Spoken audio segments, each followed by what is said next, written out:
Good afternoon, everybody. Appreciate it. I just thought, obviously, this is my first full recruiting class. I think about, today, the 15th, and being 4 days short of a year ago since I took the job. This is a full cycle in a year. I always kind of talk in terms of being a happy new year from a coach's standpoint, because this is really, truly the start of a new recruiting class moving forward. But because of the NCAA rules, because of the portal world, and a lot of other things in between, it goes on probably far beyond this signing date, as you can imagine. We are going to sign a majority of our guys in this class, obviously with the 22 guys that we had signed with us today, but still have the opportunity for more in the future. Because of NCAA rules, I can't talk about guys that could potentially be here through the transfer portal in January until they start classes here as we go forward. So have the addition of making this class a little bit bigger as we go. Guys that have entered the transfer portal for us, but also guys that have declared for the NFL, allow us to gain back some scholarships so we go forward past the normal 25. So, I think about this day starting the day I took the job with some phone calls to Illinois high school coaches immediately that day before I did any media or did anything other than reach out to a bunch of Illinois high school coaches, really in-state, downstate, everywhere in between, and it's kind of carried forward with a lot of different phone calls to high school coaches. I can't tell you how many Zoom calls I've done in that Zoom room with our staff. Unofficial visits. It started with players coming to campus. Actually started with when we're still into the dead period where, though we couldn't be with a prospect, we knew that they were coming to campus. We'd kind of guide them as best we can within the NCAA rules, but we couldn't see them face to face. So very unique time in this recruiting process. And then to have the camps open up in June where we could actually have guys on campus for one-day camps, one-day evals, really a one-time wonder, I think. We had a couple players that are actually in this signing class as a result of that. And then obviously when official visits began, to have some of those guys hit campus for the first time where we could make it tangible, where we see them in person, live, face-to-face, has been a full circle. And really, I look at it as 22 signees, right? 21 high school kids, one junior college player, but 15 offensive players, 7 defensive players. You can group this class in a variety of different ways. I do think there's some offensive guys that have defensive talent. I think there's some defensive guys that have offensive talent, which we'll see here in a minute when we go through the film.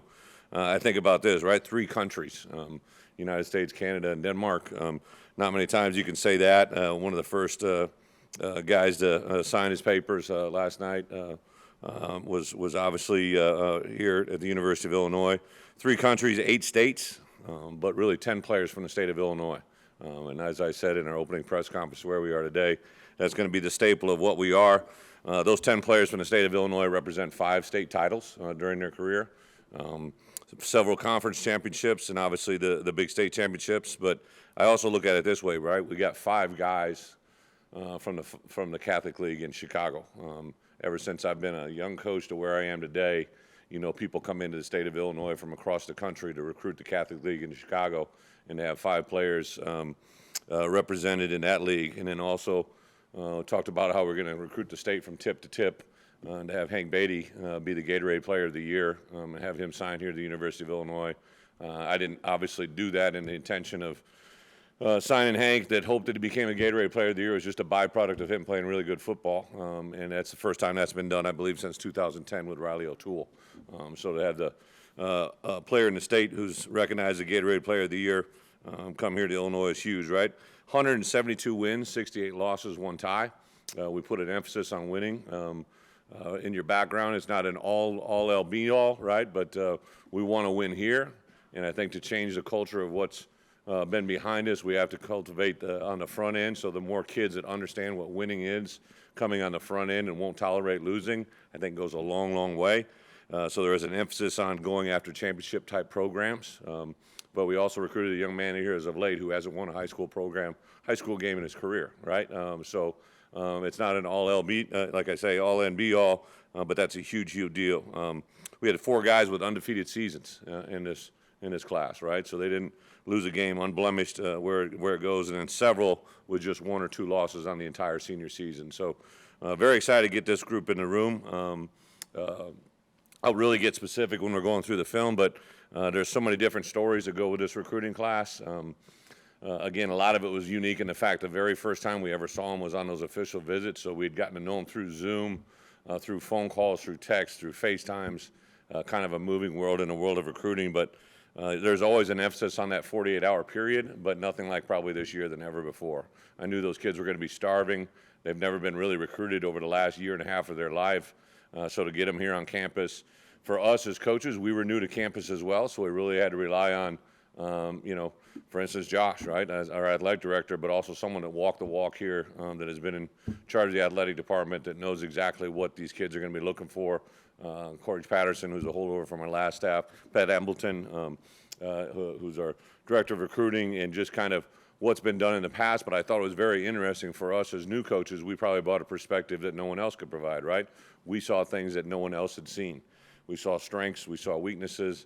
One of the first things I did is move the hotel location of our recruits. I just felt like if you bring a young man in from a certain part of the country and put him downtown in Champaign, that would be a positive thing for us, right? So we did some things logistically. Coach Underwood allowed us to come into the basketball arena and have a breakfast, on an academic breakfast on the floor actually in the basketball arena, and just really kind of started the day off with a little different pizzazz that had never been really accomplished before. So a partnership with basketball, as well as many other people on campus, from everything, how we ate to where we ate, to Coach McDonald being a former player. He had a perspective that none of us had, and his Hall of Fame campus tours on a golf cart, I quickly heard a lot about.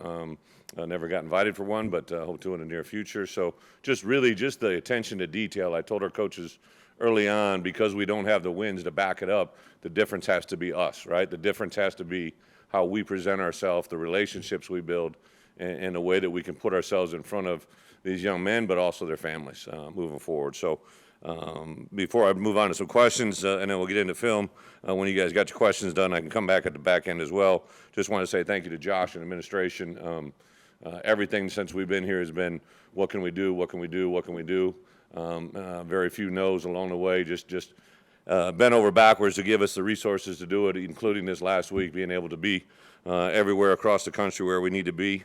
To my staff, I had them all sitting here in the back of the room. I do want them to have a chance to speak to you on the back end. They're the guys that were doing the grunt work on a daily basis, from endless text conversations and setting up Zooms and details and follow-up and creativity. Just an unbelievable staff to be around. And our recruiting staff, Pat Embleton and his crew, assembled a group of guys really that came in. I knew my 10 coaches were going to be in effect on this program immediately, from my coordinator to the last guy I hired, but I knew that recruiting personnel department was going to be huge. Didn't know Pat Embleton coming into it. He's a guy that had been here for, I believe, 8 years prior to that, had been in a variety of different roles, and I could just see as we worked through several weeks, this is a guy I wanted to put my arm around and put my recruiting department in his hands. Brought in several guys that have been a part of my past. Pat Pearson, who had been with me at Arkansas, came from Oregon, and a lot of stuff you see with our NIL, social media, just all the events of this morning. There's a lot of things that Pat has his hands. Jay Kaiser, a guy that I've been with at the past, that was in the NFL, has really been in charge of our transfer portal. Nate McNeil, who had been here in the past.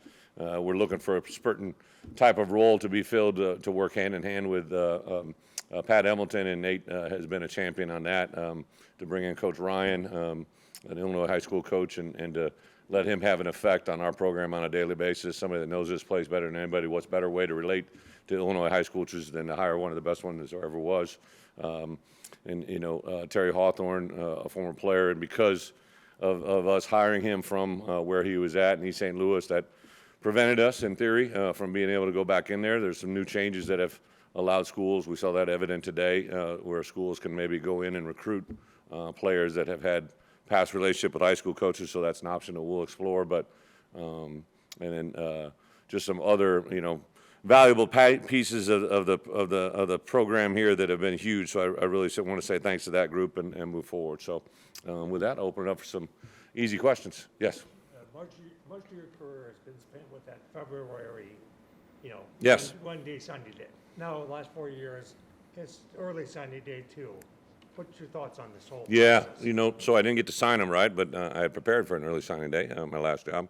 Really the only significant thing to me, right, is that the whole timetable moved up quite a bit. But I think back to last year, we didn't use all of our scholarships up for a reason.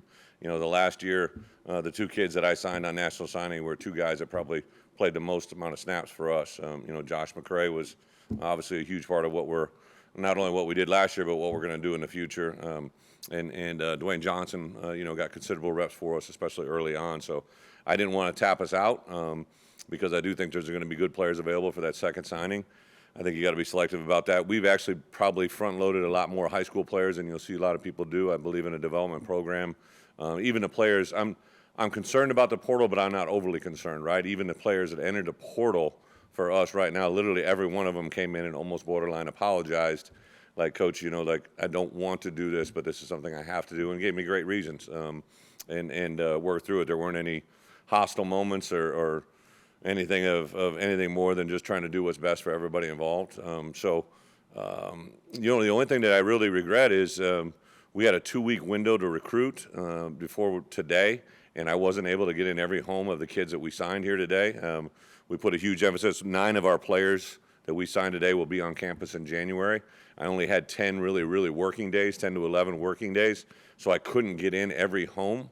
And that's when you really get to know them, right? Like everybody always says, what's your best recruiting stories? And by far, they're on the home visits, right? It's when you as a head coach get to go to the home, you get to know them on their terms, right? Like anybody they come here, they're kind of your guest, right? Like even official or unofficial, everybody's got a different feel. But when you go to that home, now you're in an environment where they're comfortable, right? And you get to know the crazy uncle that no one talks about, right? You get to see the pet selection. You get to, I've had everything from possum stew to traditional American meatloaf, right? Anywhere in between. So you really get a different perspective when you're in that home, and that's really the only biggest difference for me is I can't wait to get out in January.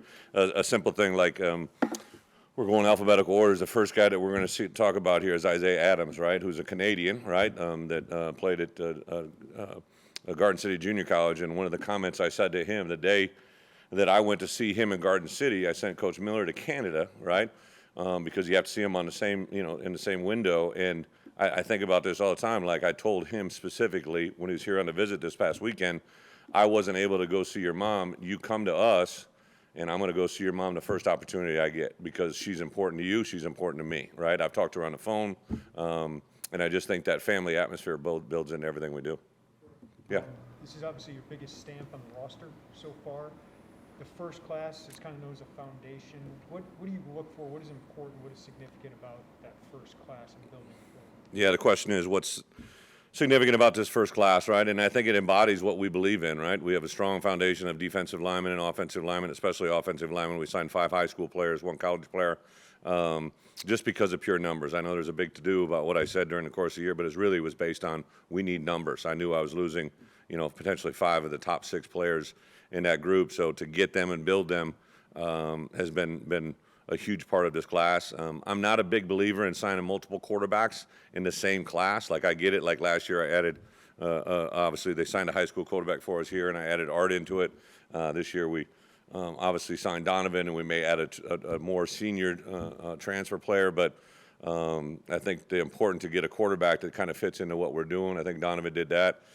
We got 2 running backs, kind of like a big and little version, right? Like I've really had success in my career in everything, every size of running back known to man, and I think that was a big part when we got Jordan, got Aiden, 2 in-state players that have played at the highest level, have been huge. Defensively, we knew it was going to be a smaller class, the players that we added. I think premier-wise, to add Jared Beatty and Gabe Akis at the outside linebacker, that's a position that I really feel strong about, the type of defense we play with Ryan and that crew.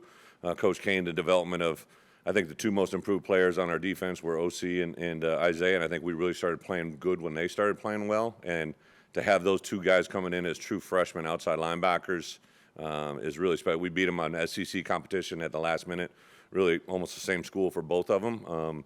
So to feel good about that position, really our latest addition last night to add James Cruz, who's a guy that I fell in love with when I watched his film in late October, early November.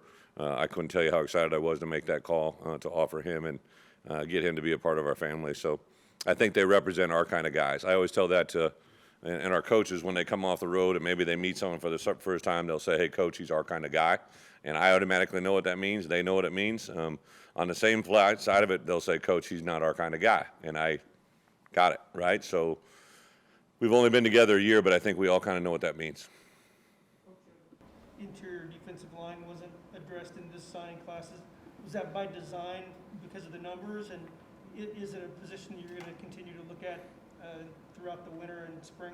Yeah, I think, obviously last year signed Said before I got here, right? And he's a guy that's been very intriguing to me during the fall. He has some tremendous upside that I think we can't wait to capitalize on. We actually, how should I say this? We're not done, right? So like anything that isn't covered can be covered in the near future. And then obviously transfer portal things, even guys that have, I think traditionally used to think portal is 1 year, 2 year remaining. Now you can get guys that have 3 and 4 years of eligibility remaining, especially with this COVID world. So it's a very unique time in that world. To build chemistry at certain position groups, I'm thinking offensive line and defensive line.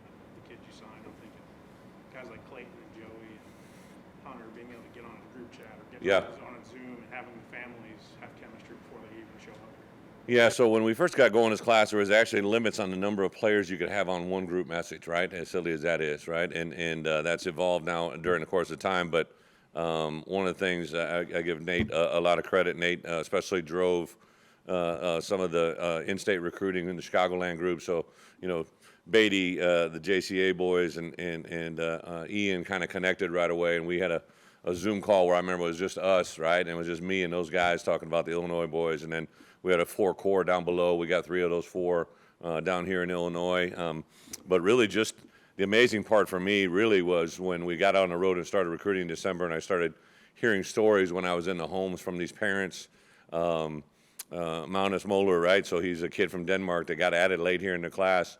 Every home I went into, every parent and every kid, offense, defense, if I'm in Illinois, if I was in Florida, talked about him, right? And just his personality, his demeanor, and they have this huge group chat going on. And even just as recent as yesterday when we pulled a guy out of that group chat, right, that didn't want to,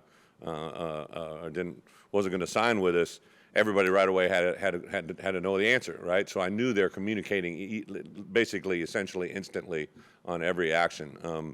To see on social media when I see Donovan O'Leary, in the middle of November, comment on something that Joey Okla did, or Jared Beatty comment on something that Ian Pugh did, or really when Sean Miller, who's down in IMG and was amidst all their memories, like it's undeniable that the more relationships we can build during the recruiting process only help. We were a 5-7 team overall, but there was a while there where things weren't going exactly great, and to have really just one player remove himself from our commitment list, I think speaks a lot to our coaches, but really to our recruits on who they stand for and what they represent.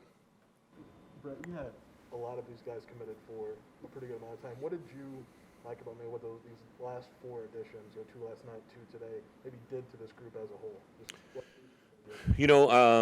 It was important for us, I think, to start out strong, right? We wanted to get guys that we felt strong about, put our best foot forward.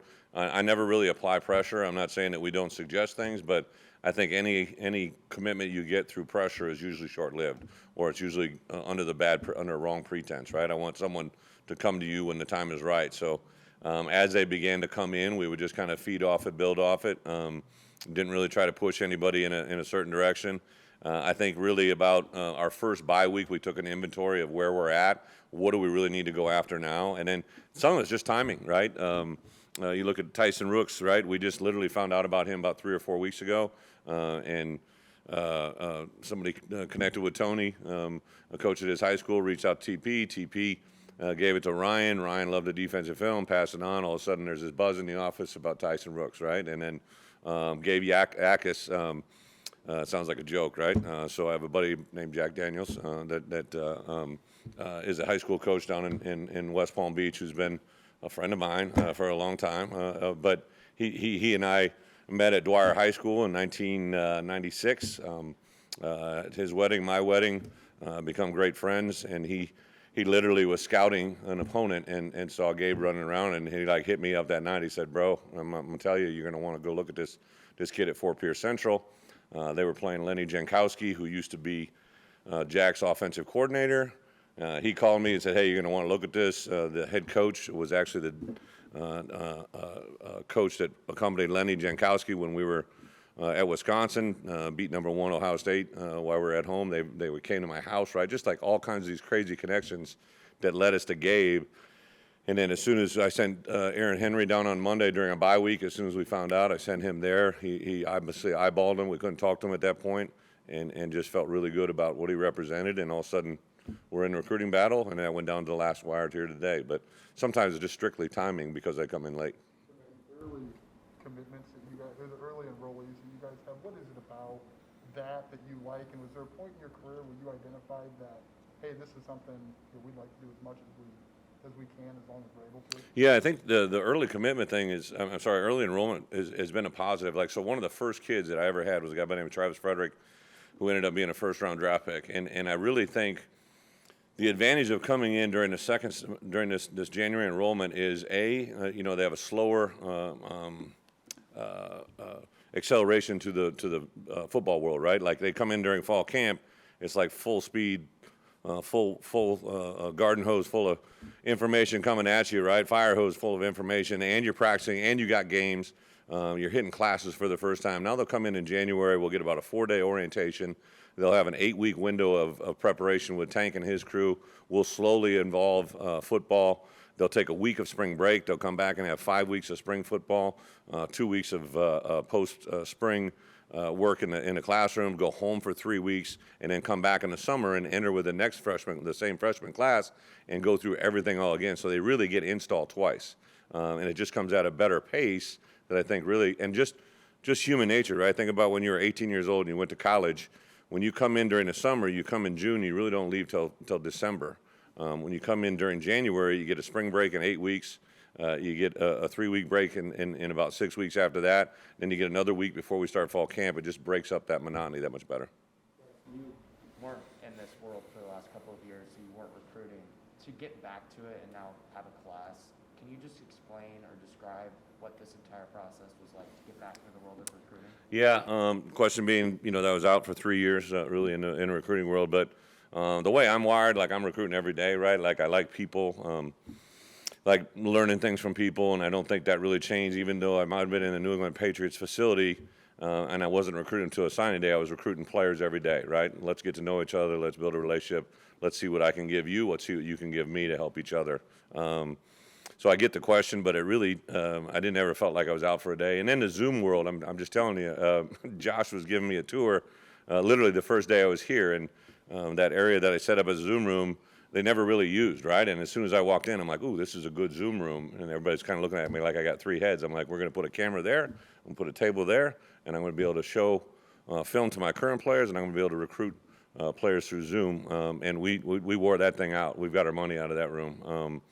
So I get the question. I have an unbelievable staff. Like, every home I walk into, like, they know everybody walking in. Every school, they know who's when we walk in the door, how to get to the person that we need to get to. Just the attention to detail from that staff and the planning of it has really been exceptional, and that's probably allowed us to be very successful. With these 22 and the current NCAA rules, allowing you to go over 25, can you tell us how many more scholarships you have available? You get 25 by rule, then you get 7 extra. But I had some that I blue shirted from a year ago, and we may choose to use or not use.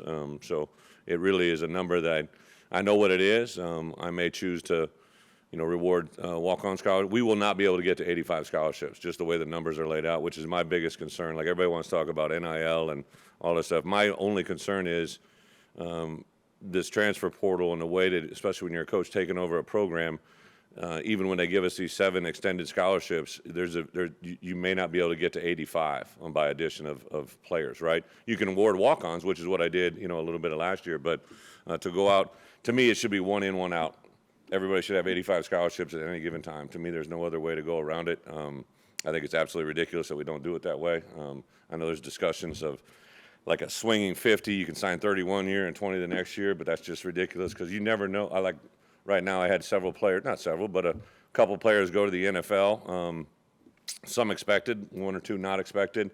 that, in addition to the portal, plus the guys you're losing, could be a number greater than 32, right? And it's insane that you can't get to 85 salary. It just absolutely, again, I'll say it one time, like, it's like a 7th grade science project, right? You're supposed to have one variable to figure out what the experiment is, right? Like, there's a reason the stuff went boom, right? Like, it's because you put this one ingredient into it. We've got like 4 ingredients. We got COVID year bonus, we got NIL, we got transfer portal, we have grad transfers, and all 4 of those things together are creating an environment that just no one knows what the hell's going on.